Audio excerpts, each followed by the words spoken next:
You know that image we all have in our heads? The lone artist in a dusty studio? Or the scientist who has that sudden eureka moment? Well, what if I told you that entire picture is just plain wrong? In this explainer, we are going to completely dismantle the popular myths of genius and show you the real science behind that creative spark. I mean, really think about that for a second. What if creativity isn't some rare, magical gift that's handed out to a lucky few at birth? What if it's a skill, a muscle that anyone, and I mean anyone, including you, can actually train and develop? So our story kicks off back in the 1920s with a psychologist named Lewis Terman. He started one of the most ambitious studies ever, with a really simple goal: find the kids who are going to grow up to be the next Einsteins and Da Vincis. And his method? He decided to find the children with the absolute highest IQ scores, a group he lovingly called his termites. And this is where the whole experiment gets really fascinating. Terman's handpicked geniuses, all these kids with IQs over 140, were tracked for their entire lives. And look, they did well for themselves. Lots of successful lawyers, doctors, good solid careers. But here's the kicker. Not a single one of them, not one, ever won a Nobel Prize. Meanwhile, a 10-year-old boy named Louis Walter Alvarez was tested and rejected. His IQ just wasn't high enough to make the cut. Well, that same kid went on to win the Nobel Prize in Physics.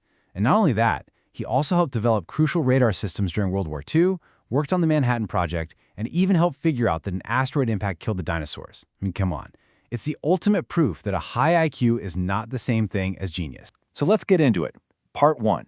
Inside the creative brain. And let's be clear, this isn't magic, it's just biology. The cool thing is, modern neuroscience is showing us that creativity isn't some mysterious gift from the heavens. Nope, it's actually the result of 3 specific networks in your brain all working together.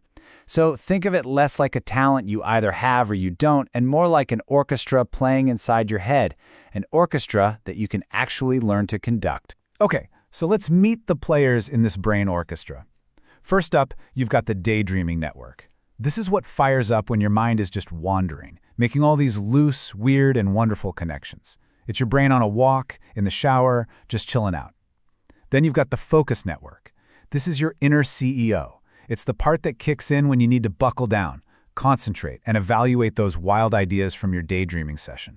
It's all about organization and execution. And the conductor of this whole operation? That's the salience network. Think of it like a switchboard. It's constantly listening to the chatter from the daydreaming network. And when it hears something promising, it flips a switch and tells the focus network, hey, pay attention to this one. This idea has potential. So what's the fuel for all this? A huge part of it is dopamine.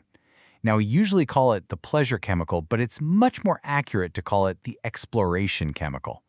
It's what gives us the motivation, the drive to seek out new things and create. And we can actually see this link in studies on Parkinson's patients.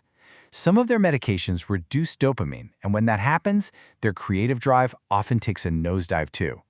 It's literally the chemical engine for our curiosity. And here's the most hopeful part of all of this, the secret sauce: neuroplasticity.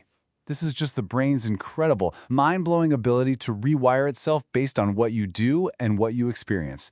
This is the biological proof, right here, that you can train your creativity. It doesn't matter if you're 15, 40, or 80 years old. It is not witchcraft, it's just how your brain is designed to work. All right, part 2, the art of combining ideas. Because creativity is all about connection, not creating something out of nothing. The writer Rosamund Harding just nailed it when she said this: originality depends on new and striking combinations of ideas. It's so true. Creativity isn't about pulling a brand new idea out of thin air. It's about seeing the connections between existing ideas that nobody else has bothered to look at before. And this isn't just for artists. Innovators in absolutely every field. We're talking from Picasso in his studio to engineers building rockets at NASA. They all use the same basic methods. They take ideas that are already out there, and they bend them. They break them down into their component parts, and they mix them all together to create something that feels totally new. It's like a really sophisticated form of playing with Legos. The psychologist Mihaly Csikszentmihalyi came up with this brilliant model that shows creativity is never, ever a solo act. It always happens right at the intersection of three things. First, you've got the author. That's you, the person with the new combination of ideas. But that idea exists within a domain. That's the culture, the field of knowledge with all its existing rules. And finally, you need the experts. These are the gatekeepers of the field who look at your idea and say, yes, this is new and this is valuable. It just goes to show, even the most revolutionary idea stands on the shoulders of what came before it. And let's be real. This whole process, it is not neat and tidy. It's messy, it's unpredictable, and it is absolutely built on a foundation of trial and a whole lot of error. I want you to just let this number sink in for a minute. Over 5,000. That is how many prototypes James Dyson built before he finally perfected his first bagless vacuum. Can you even imagine the persistence? The number of times he must have wanted to just give up? And he's not alone.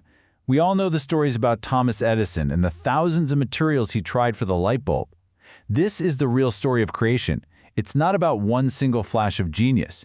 It's about relentless, grinding persistence through failure after failure. So that brings us to part 3, how to train your creativity. And we've got 4 science-backed habits that you can start using today. Okay, first up, actively seek novelty. There's a personality trait called openness to experience, and it is the #1 predictor of creative achievement. So take a new route to work. Watch a documentary on a topic you know nothing about. You're just feeding your brain new dots that it can connect later. Number 2, and this is so hard for us today, embrace boredom. Seriously, stop filling every single empty moment with your phone. Let your mind wander. That's how you switch on that daydreaming network.